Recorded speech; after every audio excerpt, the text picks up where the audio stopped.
जंग till that time world war 1 के बाद तुर्की को आजादी मिली और आज उसी दिन को तुर्की में बहुत जबरदस्त तरीके से मनाया गया। Amazing right? लेकिन तुर्की की आजादी और बाकी कंट्रीज के आजाद होने में बहुत बड़ा फर्क है, क्योंकि दुनिया के बाकी मुमालिक ब्रिटिश, फ्रांस या इटली से आजाद होकर बने, लेकिन टर्की ने आजादी उस्मानिया खिलाफत से ली थी। आज से 100 साल पहले टर्की के फाउंडर मुस्तफा कमाल अतातुर्क ने उस्मानिया खिलाफत को खत्म करके आखिरी खलीफा को तख्त से हटा दिया, जिसकी वजह से सिर्फ तुर्की नहीं बल्कि पूरी दुनिया से एक ऐसा निजाम जो पिछले 1300 साल से चल रहा था खत्म हो गया। खिलाफत। सुल्तान अब्दुल मजीद दुनिया के आखिरी खलीफा अपनी फैमिली के साथ हमेशा के लिए टर्की छोड़कर चले गए।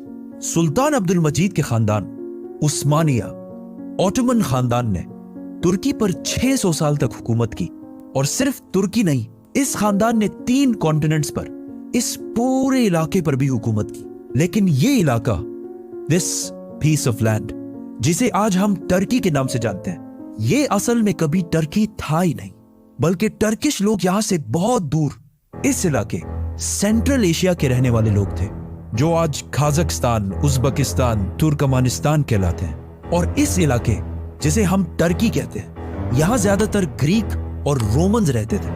हिस्ट्री में कभी भी टर्किश लोगों की कोई इंपॉर्टेंस या हैसियत नहीं थी, लेकिन आज से 1400 साल पहले इस्लाम के आने के बाद टर्किश लोगों की तारीख बिल्कुल बदल गई। असल में मोहम्मद सल्लल्लाहु अलैहि वसल्लम के बाद सबसे पहली खिलाफत राशिदा बहुत तेजी से फैलती गई, और मुसलमानों ने कुछ ही अरसे में रोमन और पर्शियन एम्पायर दोनों को फतह कर लिया। लेकिन खिलाफत राशिदा सिर्फ 30 साल के बाद खत्म हो गई, जिसके बाद उमैया खिलाफत ने पूरे मुसलमानों पर हुकूमत की और इस इस्लामिक एम्पायर को काफी हद तक और भी बढ़ाया।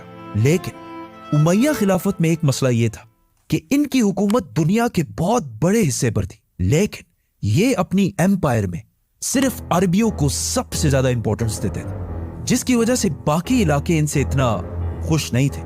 और इवेंचुअली 90 इयर्स बाद एक नए खानदान ने इनसे ये खिलाफत छीन ली और दुनिया में एक नई खिलाफत शुरू हुई, अब्बासी खिलाफत। अब्बासी खिलाफत और उमैया खिलाफत में एक बहुत बड़ा डिफरेंस ये था कि अब्बासी खिलाफत सिर्फ अरबियों को नहीं बल्कि अरब से बाहर रहने वाले बाकी मुसलमानों को भी अपनी हुकूमत में इंपॉर्टेंट पोजीशंस देने लगे, जिसकी वजह से पूरी दुनिया के बेस्ट लोग इनके कैपिटल बगदाद में जमा होना शुरू हुए।